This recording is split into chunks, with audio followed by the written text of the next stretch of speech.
It's summer break, which explains why I'm so busy. It never ends, does it?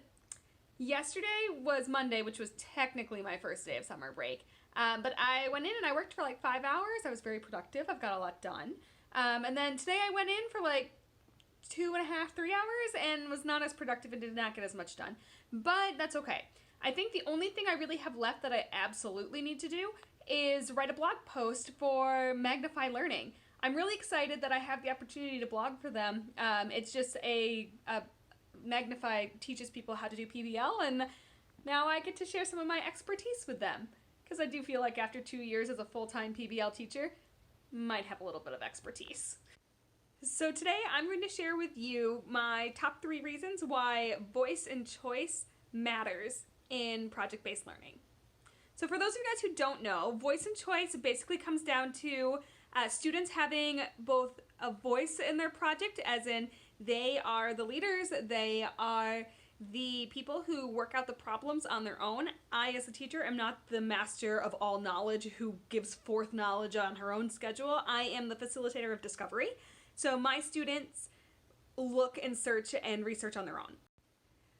Choice means that students get to choose what they want to do for their projects. The best example that I have of this was in term 4, I did a recycling project with my students, and we talked about like the human impact on the environment, and we talked about climate change, and we talked about oceans and plastic, and we watched that hilarious bin chicken video. I'll link in the description. And after all of that, my goal was to start a TerraCycle program at my school, and it's where students would bring in all of their plastic stuff and we would box it up and we'd send it in TerraCycle and that would be done. But my students looked at it and said, well, what if we did something that had more of a unique impact on our school instead of just on our home lives? And I said, yeah, sure, show me what you guys can do. And so the kids actually ended up splitting themselves into 4 groups. I didn't make the groups, the kids split themselves. And they split themselves evenly with the 17 students. So there were like 4, I think there was 1 group with 5.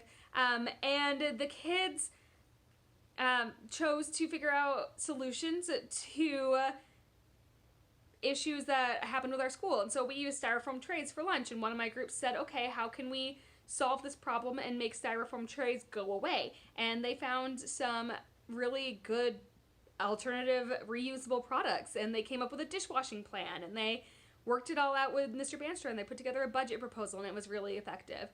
And another set of my kids came up with composting as an idea, a way to reduce food waste. And so the kids collected compost for several weeks and put it all into a big compost bin, and next year we'll have soil to plant things in starting in the fall. And then another group did outdoor trash as an issue, so they would walk around the basketball hoop and they would walk around the school property and see trash, and they thought that's not okay. And so what they did was they wrote a budget proposal and researched the best way to collect trash on our campus, on our property, and then they came up with an incentive plan so that other students would also be looking for these things, and that other students would be motivated to throw away their trash. And then the 4th group, the final group, they decided that they wanted to recycle milk cartons, but milk cartons are really hard to recycle because they're cardboard, yes, but they're coated in this stuff called, I'm gonna get it right, polypropylene? I think that's right. And it's basically just a plastic that keeps the milk from like soaking into the cardboard. Great idea, hard to recycle.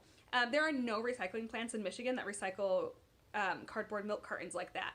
So instead, my students found a plant in Virginia. They boxed up a bunch of them and sent them on their way. And so my students found unique and innovative solutions to problems that they saw in their own school world.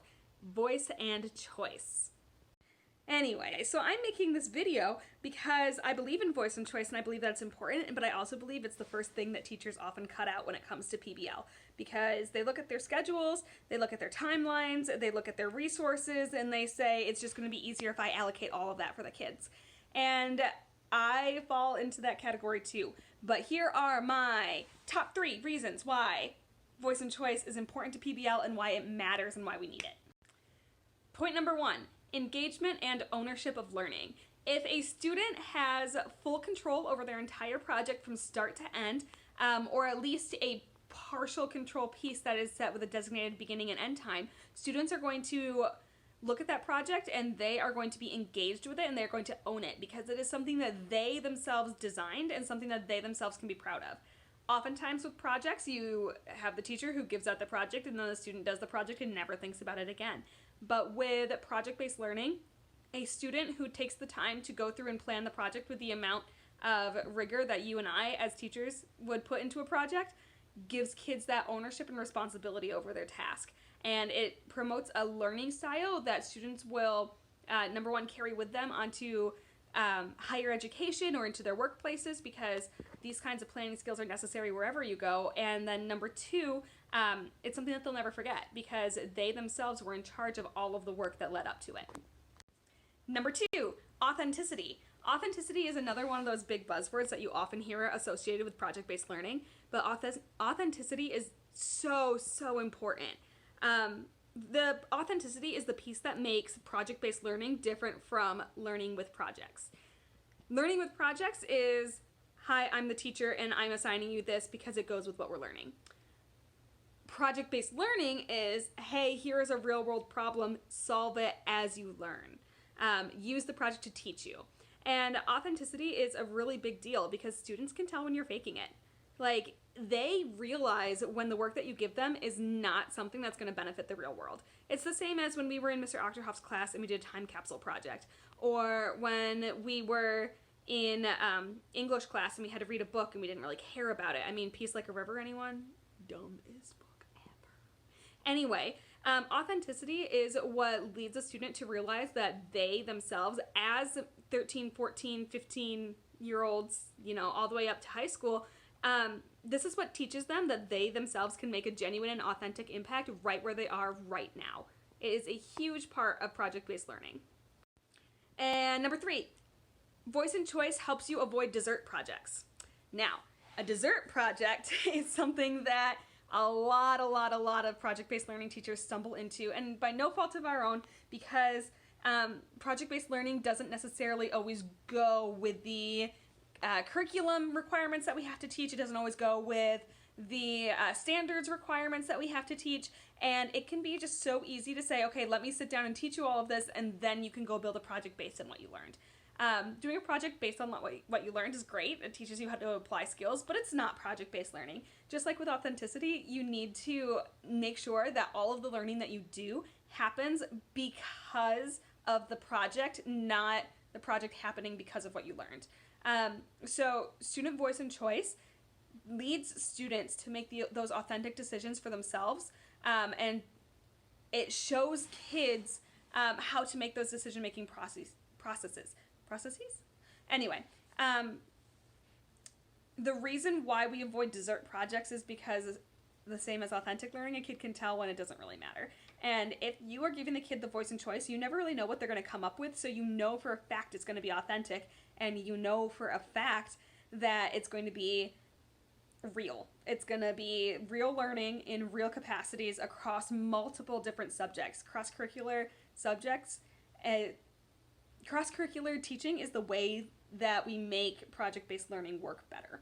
So, there you go, Andy. My top 3 reasons why voice and choice matters. So now I have to take all of that information that I just gave you and I need to put it into a blog format. And I haven't actually done any blog kind of writing since college. So I'm a little bit nervous about it, but I will send you a link to the article when it gets published. It's going to be published on July 8th.